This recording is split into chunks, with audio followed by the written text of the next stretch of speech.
오늘 하나님께서 우리에게 주시는 말씀은 출애굽기 20장 16절 말씀입니다.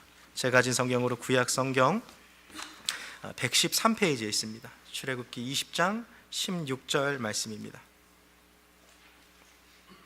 출애굽기 20장 16절 말씀, 우리 다 같이 한 목소리로 같이 읽으시겠습니다. 내 이웃에 대하여 거짓 증거하지 말지니라. 아멘.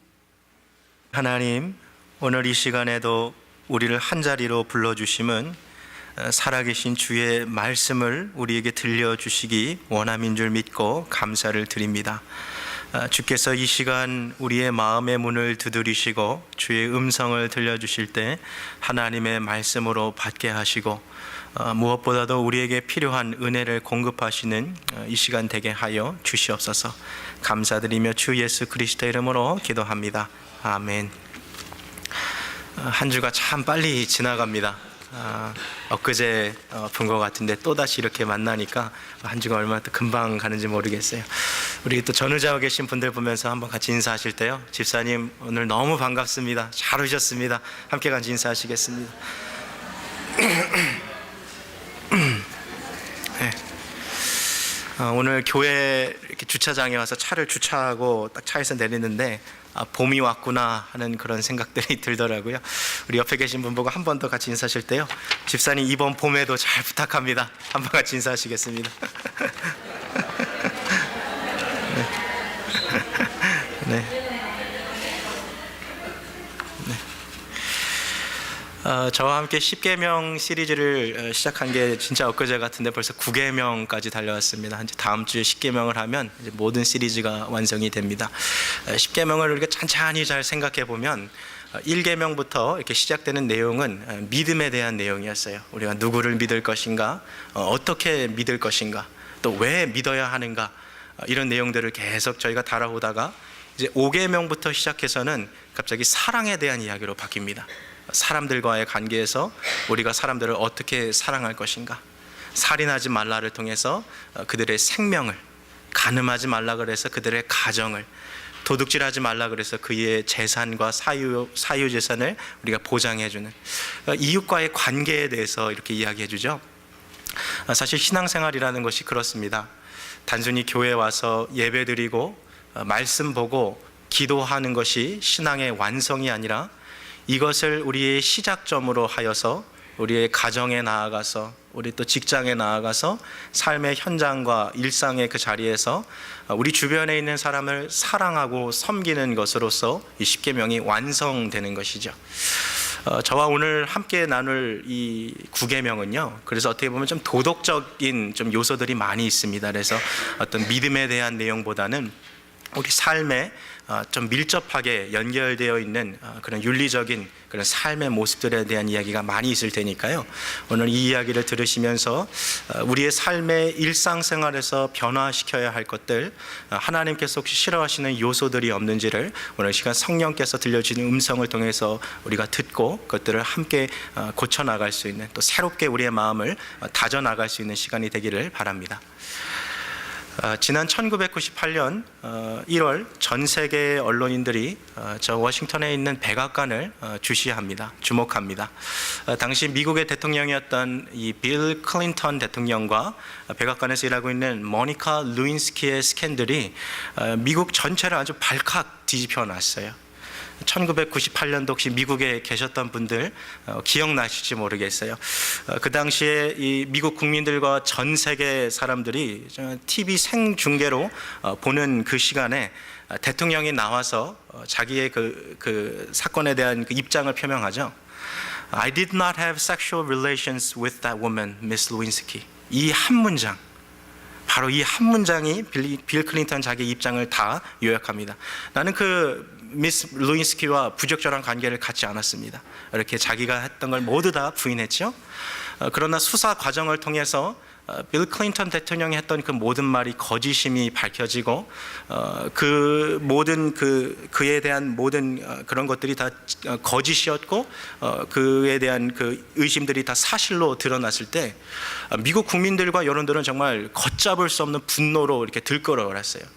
왜 사람들이 그렇게 분노했냐면 빌 클린턴 대통령이 대통령으로서 또 한 가정의 가장으로서 저지르지 말았어야 했던 그런 부적절한 행동, 그 자체만으로서 사람들이 분노했던 것이 아니라요, 사람은 실수할 수 있지만 자기가 실수했던 거에 대해서 감추고 그것들을 거짓으로서 위장하려고 했던 그의 그런 노력에 대해서 사람들이 분노했던 것이죠.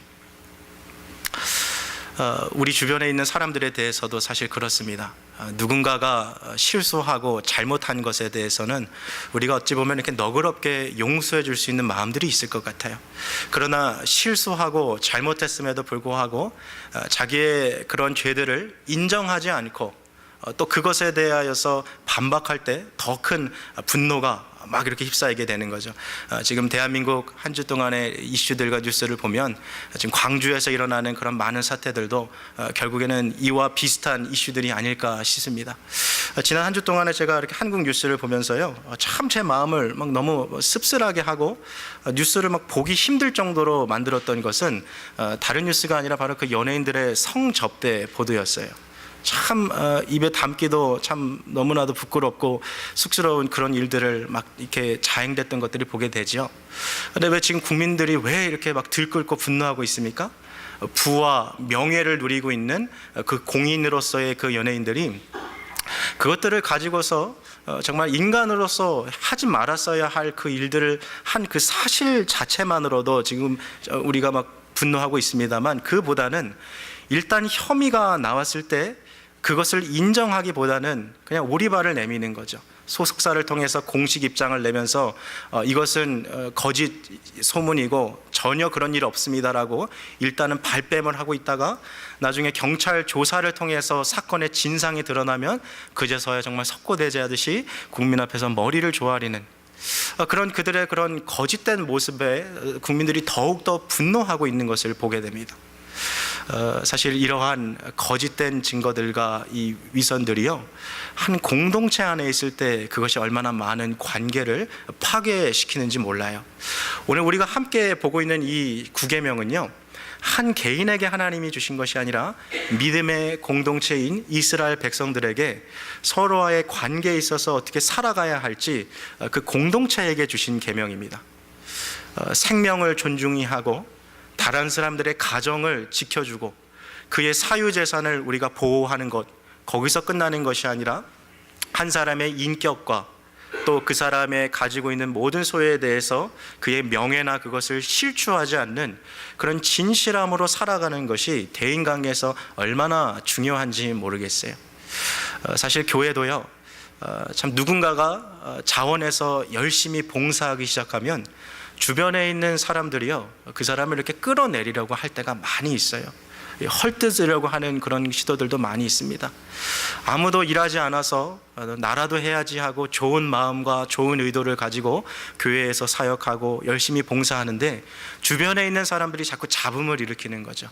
저 사람 다른 꿍꿍이가 있는 것이다, 다른 목적을 가지고 저렇게 일하는 것이다, 이렇게 오해하는 것들이 많이 있습니다.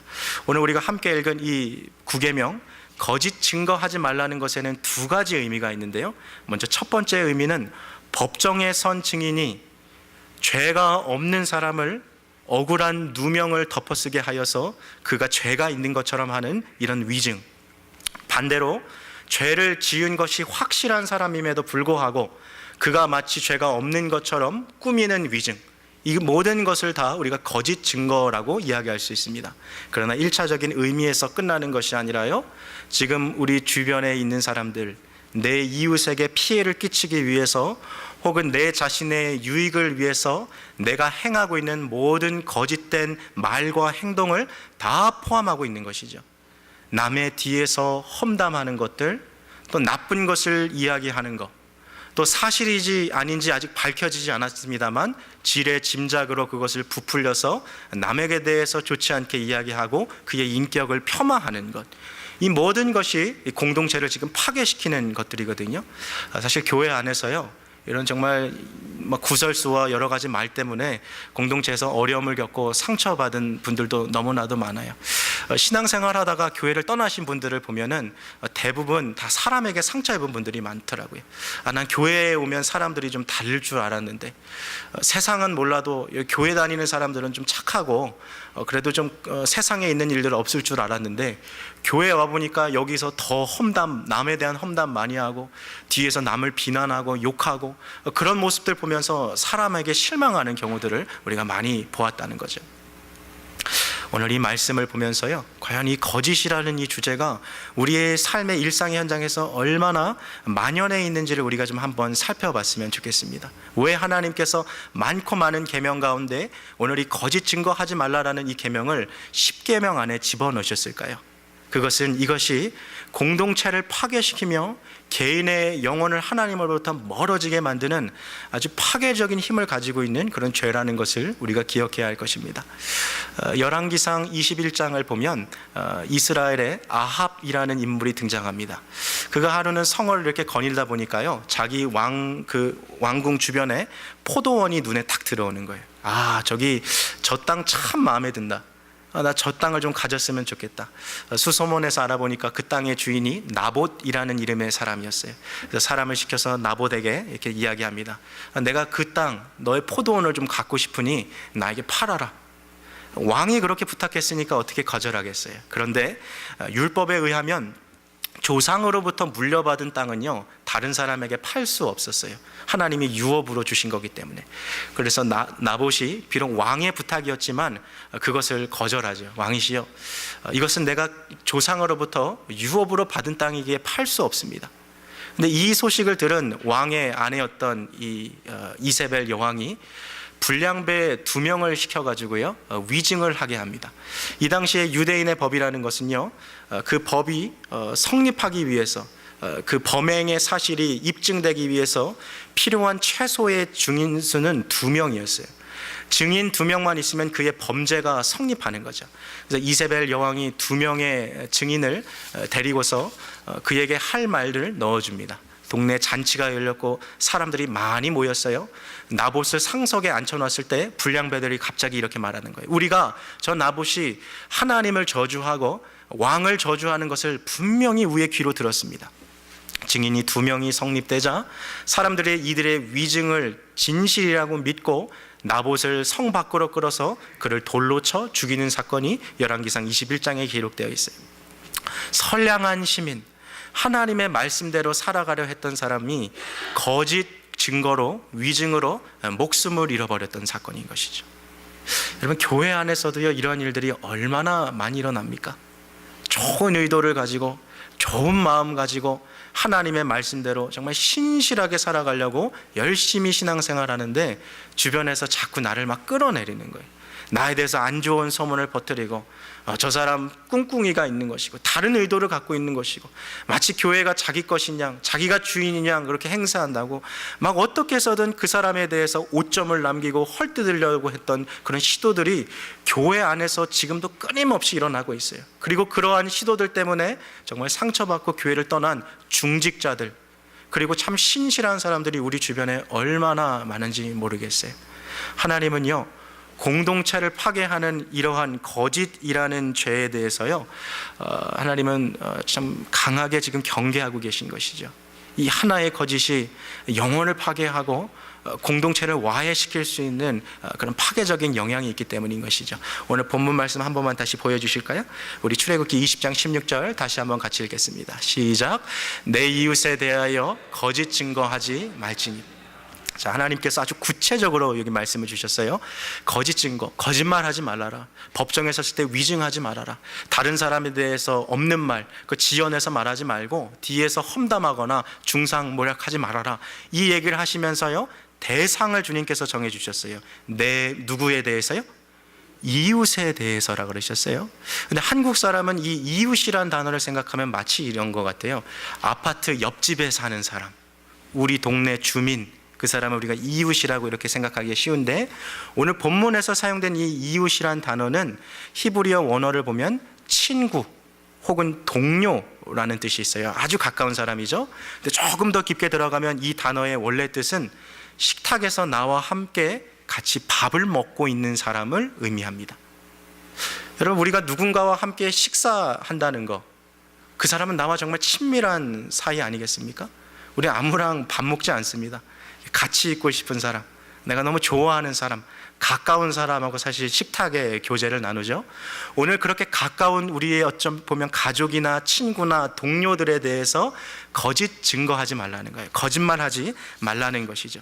근데 참 이상하죠. 오늘 이 말씀을 보면 좀 이런 의아한 질문이 들지 않습니까? 아니, 어떻게 사람들이 그렇게 가까운 사람들, 함께 식탁에 교제를 나눌 만큼 가까운 사람에게 정말 거짓말을 할까? 그렇게 사기를 칠까? 뭐 그런 의아한 질문들이 들지만, 사실 그러면서도 우리 안에 씁쓸함이 남는 것은 정말 우리가 그러한 모습들을 일생활에서 너무나도 많이 봐왔다는 것이죠. 한국은요, 나라가 좁다고 말합니다만 교회는 참 많아요. 교회를 이렇게 돌아다니는 어떤 성도님들 중에서요, 이런 분들이 있어요. 교회에 들어와요, 참 열심히 교회 봉사합니다. 사람들하고 관계를 형성해요. 그리고 신뢰를 딱 쌓아요. 그리고 어느 정도 준비가 됐다 싶으면 그 교회에 자기랑 친해진 집사님을 찾아가서 돈을 빌려요. 그리고 돈을 빌리고 잠적합니다. 또 다른 교회를 가요. 그리고 또 다시 시작하는 거예요. 관계를 쌓고 신뢰가 형성되면 돈 꾸고 가지고 또 도망가는 거예요. 그러면 이러한 일들로서요, 한국 교회가 얼마나 몸살을 앓은지 모르겠어요. 나와 함께 식탁에서 교제하던 그 사람, 저 사람은 내가 믿을 수 있겠지. 야, 설마 저 사람이 나를 대상으로 사기칠까? 돈 빌려달라 그러는데 그거 갖고 도망치겠어? 딴 사람도 아니고 저 집사님, 저 장로님, 저 권사님, 저 목사님, 내가 믿을 수 있는 사람 아닌가? 근데 믿는 도끼에 못 지켰어요? 발등 지킨 거예요. 교회 안에서 이런 상처 때문에 무너진 일들이 너무나도 많다는 거예요. 내 이웃에 대하여 거짓 증거하지 말라는 것, 나와 함께 생활하고 있는 신앙의 공동체, 그리고 내 가족도 이 안에 포함됩니다. 여러분, 가족 안에서도요, 서로에 대해서 거짓으로 대하는 일들이 얼마나 많은지 모르겠어요. 남편이 아내를 속이고 아내가 남편을 속이는 일들, 부모가 자식을 속이는 일은 없을까요? 자식이 부모를 속이는 일은 없을까요?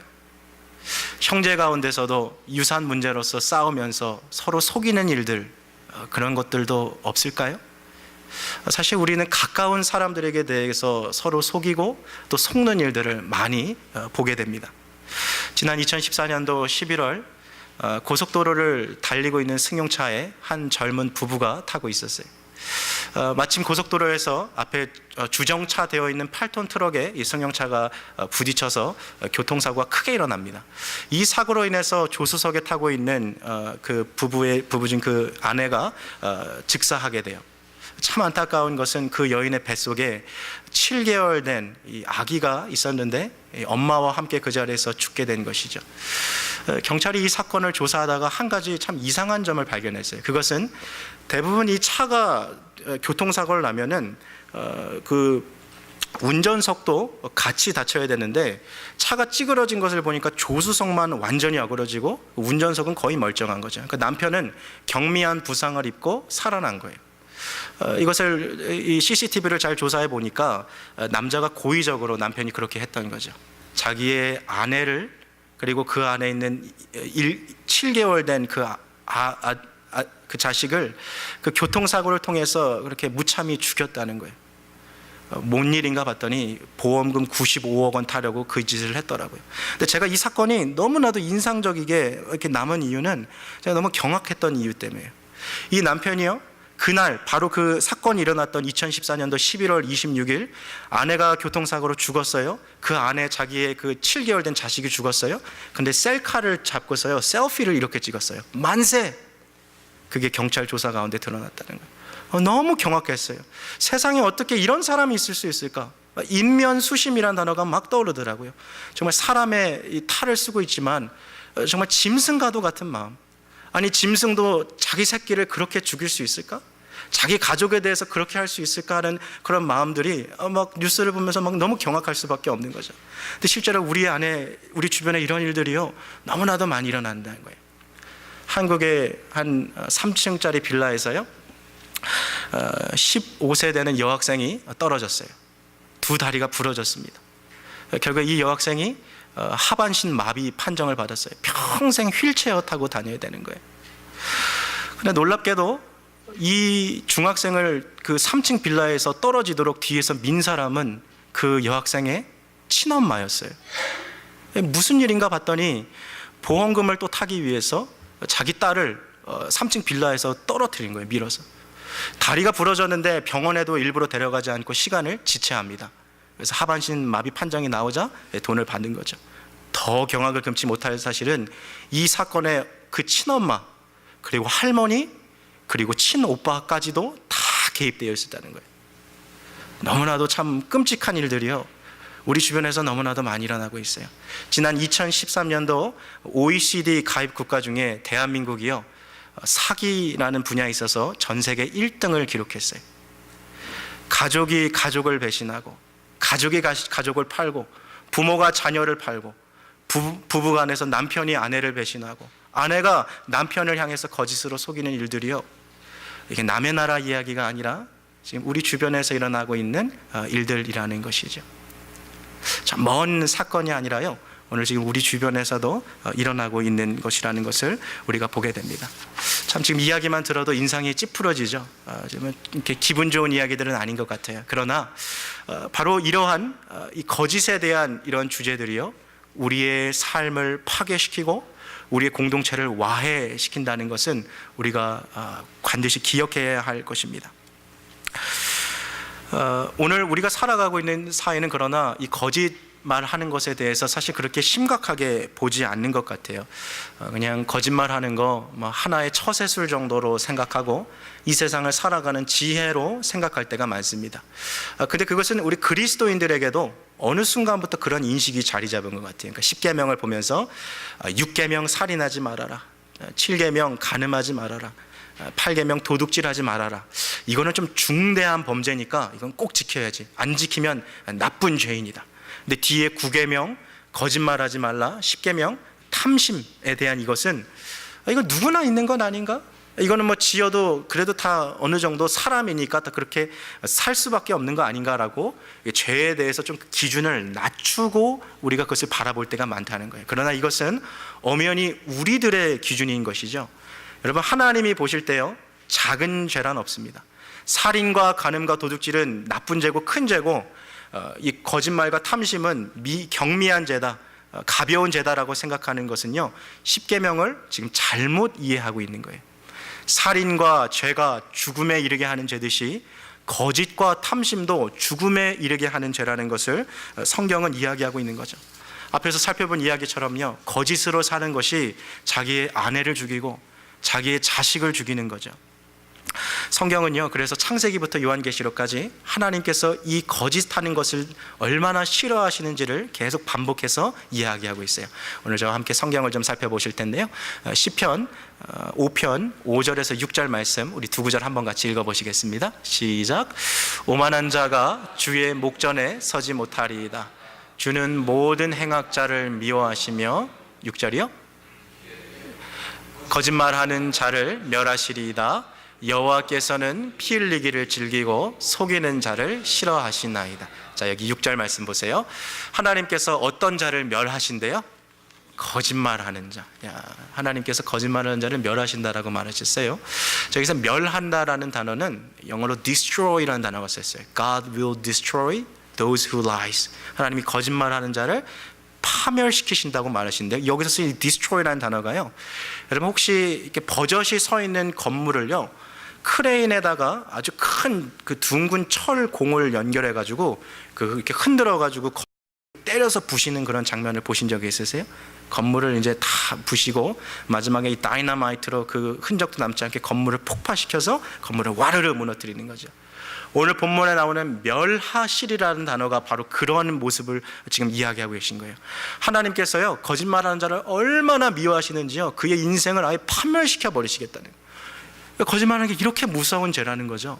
경미하게 여길 것이 아니라 하나님이 얼마나 이 죄를 혐오하시는지 그것을 알아야 된다는 거죠. 그 뒤에 후반절을 보니까요, 여호와께서 피 흘리기를 즐기고, 살인하는 자 말하는 거죠, 속이는 자, 지금 거의 동급이에요. 보니까 이 둘을 주님께서 싫어하신다라고 되어 있습니다. 그러니까 거짓말하는 죄는요 절대 가벼운 죄가 아니라는 거죠. 우리 성경 하나만 더 볼까요? 요한계시록 22장 15절 말씀입니다. 함께 같이 읽겠습니다. 시작. 개들과 술객들과 행음자들과 살인자들과 우상숭배자들과 및 거짓말을 좋아하며 지어내는 자마다 성 밖에 있으리라. 자, 요한계시록 22장은 가장 마지막에 있는 장면입니다. 천국에 들어가 있는 사람들, 그리고 천국 밖에 있는 사람들에 대한 이야기를 하는데요, 어떤 사람들이 천국에 들어가지 못해요? 여기 중반 보니까 행음자, 간음하는 사람, 살인자들, 우상숭배하는 자들. 여러분, 이 내용은 다 십계명에 나온 내용 아닙니까? 근데 마지막에 보니까 무엇을 좋아하는 자도 못 들어갑니까? 거짓말을 좋아하며 지어내는 자도, 성이라는 것은 지금 천국을 말하는 거예요. 천국 밖에 있으리라.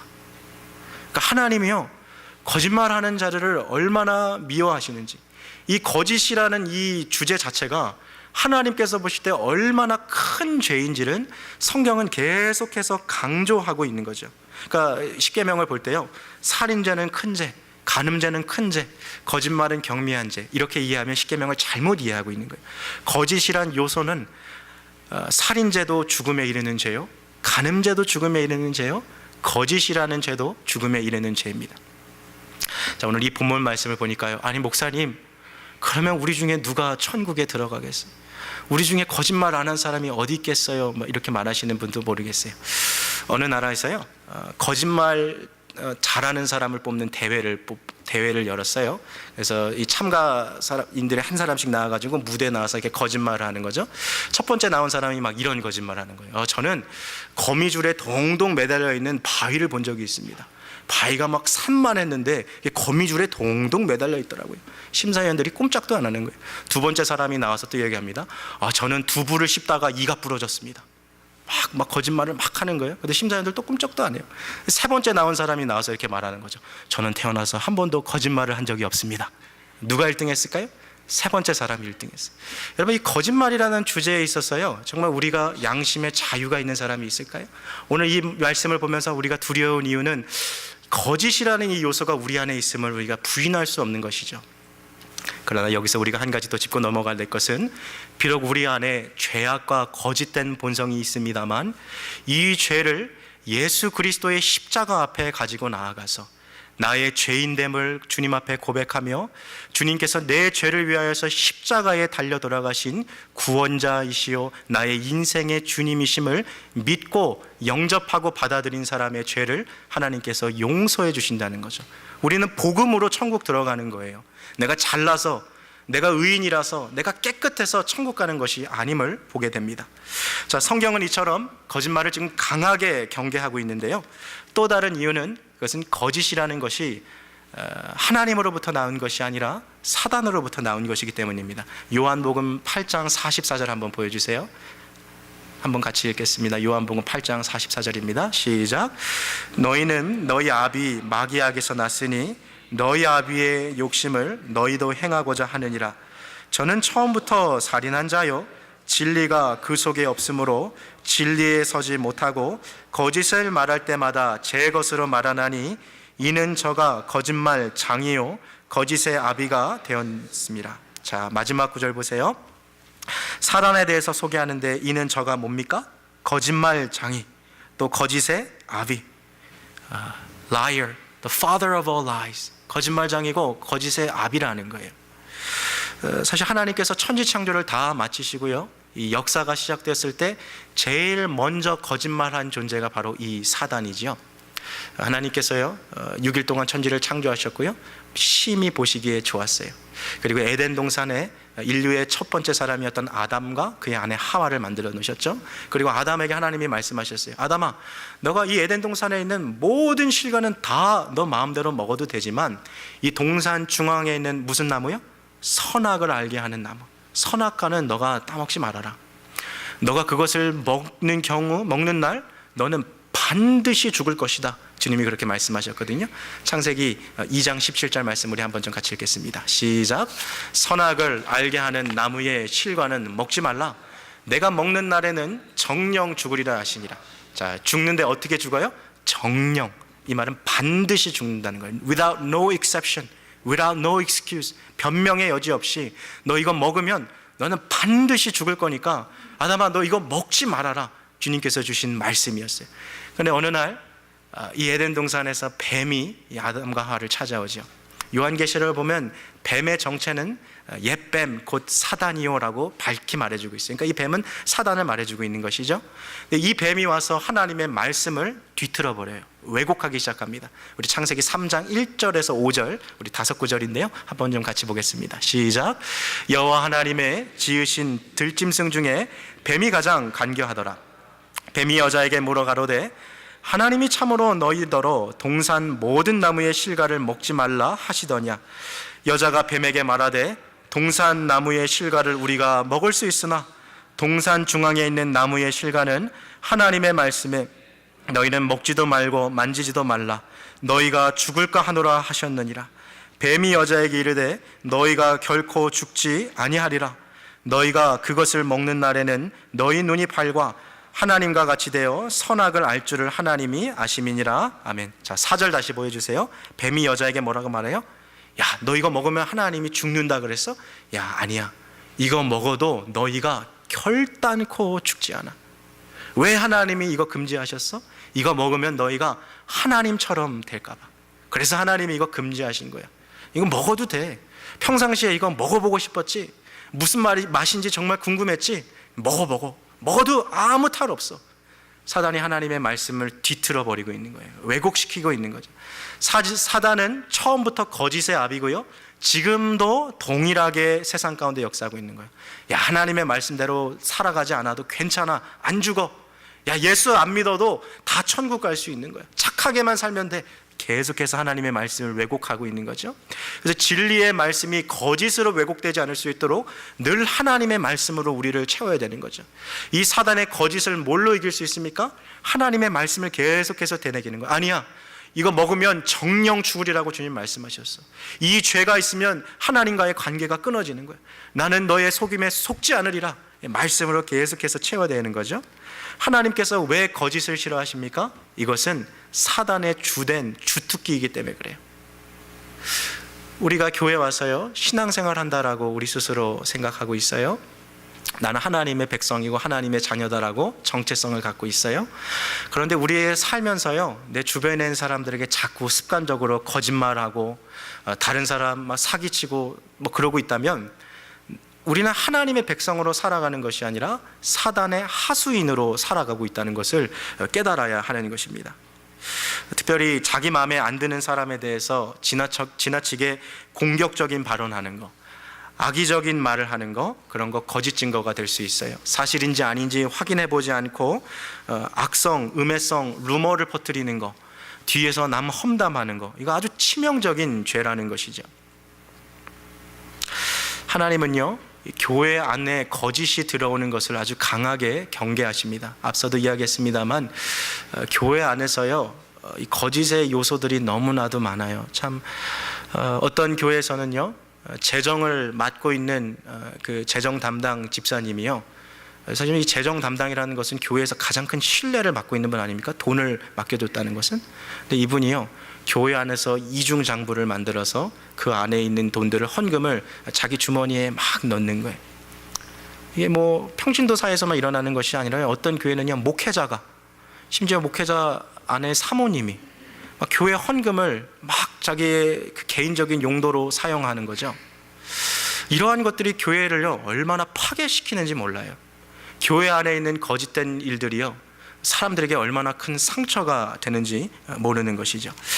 사도행전 5장을 보면 아나니아 삽비라 부부 이야기가 나옵니다. 이 사람들 참 대단한 사람이었어요. 자기의 전 재산을 팔아서요, 교회에 헌금하려고 했었어요. 어떻게 보면 참 대단한 거죠. 근데 하나님께서 이 두 사람을 같은 날 죽음으로 모르셨어요. 그 이유는 무엇입니까? 이들이 헌금할 때에 교회 앞에 나올 때 전 재산을 팔아서요, 그 중에 얼마를 감춰두고요, 그 나머지를 교회에 가지고 왔어요.